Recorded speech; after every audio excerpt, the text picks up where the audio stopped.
একদিন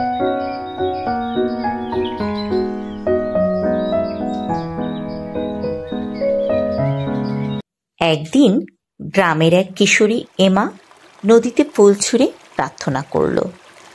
হঠাৎ পানি কাঁপল আর জলের নিচ থেকে উঠে এলো একটি মৎস্যকন্যা। তার দীর্ঘ চুলের মাঝে জলের মুক্তগুলো জ্বলজ্বল করছিল। একটি সুন্দর মৎস্যকন্যা, যার লম্বা চুলের মাঝে মুক্তোর মতো জলবিন্দু ঝলমল করছে।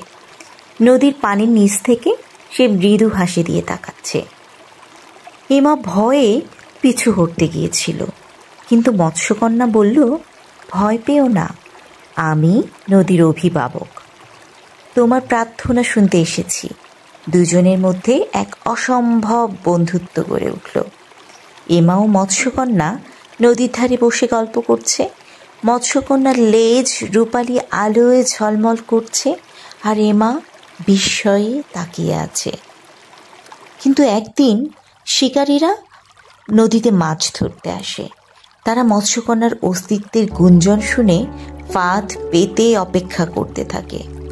কিছু শিকারী নৌকায় জাল ফেলার প্রস্তুতি নিচ্ছে। তাদের চোখে লোভের ঝলক। দূরে মৎস্যকন্যা পানির নিচে লুকানোর চেষ্টা করছে। এমা শিকারীদের ফাঁদ বুঝতে পারে। সে নদীতে ঝাঁপিয়ে পড়ে, মৎস্যকন্যাকে সতর্ক করে।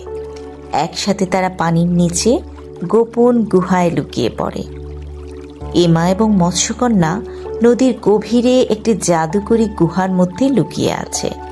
গুহার দেওয়ালে মুক্ত ও সাগরের ফুল ঝলমল করছে। শিকারীরা কিছুই খুঁজে পায় না এবং ফিরে যায়। মৎস্যকন্যা কৃতজ্ঞতায় বলে, তুমি আমার জীবন বাঁচিয়েছ। নদী আর আমি সব সময় তোমার বন্ধু থাকব। মৎস্যকন্যা ও এমা হাত ধরে হাসছে। তাদের পেছনে নদীর ঢেউ ঝলমল করছে।